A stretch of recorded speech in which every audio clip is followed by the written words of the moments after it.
turabashuhuje abateze amatwi ibiganiro bya Channel James Sport Update Time Show, James Sport Focus TV. Iki gitondo rero twaje kubagezaho ibigezweho muri siporo cyane. Ngira ngo uyu munsi turi tariki 16 z'ukwezi kwa gatandatu 2026. Twaje kubagezaho rero biramutse biri kuvugwa cyane. Ngira ngo ni igikombe cy'isi kuva cyakinwa cyane itariki 11 kugeza izi tariki 16 amaze kwinjira ibitego 43 cyane. Impuzandengo y'abafana bitabira imikino y'iki gikombe cy'isi cyane ni 75% cyane. Muri kumva rero yagenda mbazanira imibare y'uko igikombe cy'isi, update z'uko igikombe cy'isi kigiye kimeze cyane, ibintu uko bigenda bimeze. Bamwita Cucurella, Michael Cucurella, umukinnyi w'umudefenseur ukinira Chelsea cyane, yaje kuba birangira asinye mu ikipe ya Real Madrid nyuma y'uko umutoza bita Mourinho atangaje nk'umutoza uzafasha ikipe ya Real Madrid kuyitoza mu mikino izagenda iba muri uriya mwaka tugiye kuba dutangira cyane.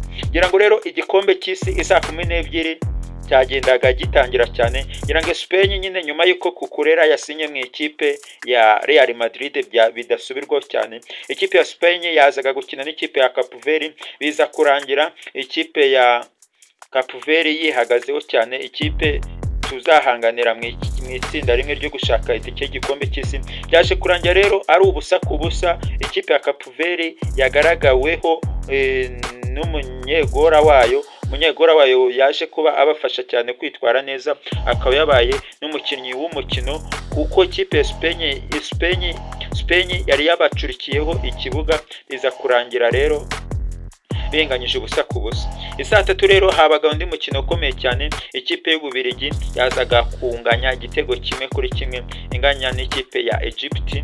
Ububiligi bwaje kuba bubanzwa igitego, Egypt iza kubi ikibanza, Ububiligi buva inyuma buza kuyikishyura.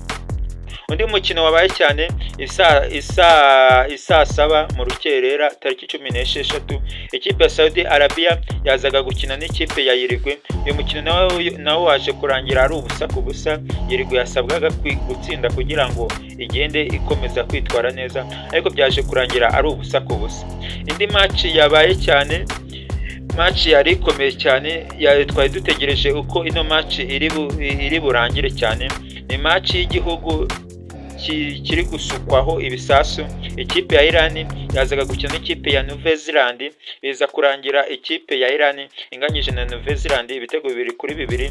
Iyi match yagaragayemo guhangana, igaragaramo umukino mwiza cyane, aho match yari irimo ibitego iryoshye cyane, biza kurangira rero ari ibitego 2-2.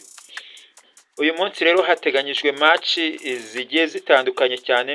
Nk'isaa moya ikipe y'Ubufaransa iraza gukina na Senegal.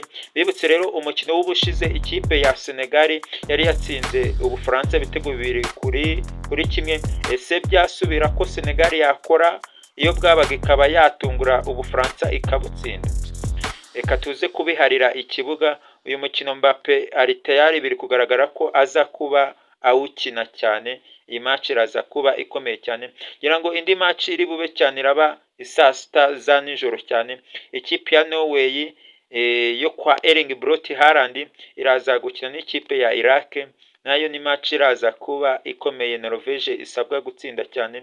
Isaa 9 rero mu rukerera haraza kuba hasoza ikipe ya Argentine. Lionel Messi araza kuba amanuka akina bakira ikipe ya Algeria, match itari buze kuba yoroshye cyane.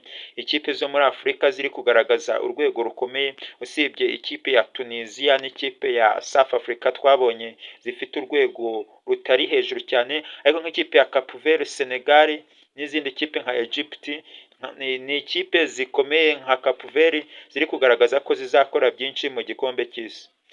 Bibutse rero bakunzi banjye mbere no gukora subscribe kugira ngo muzajye mubona ibiganiro tuzagenda tubagezaho. Rero amakuru yacu tuyasozereze ku nkuru yavuzwe cyane mu gihugu cya Tunisia.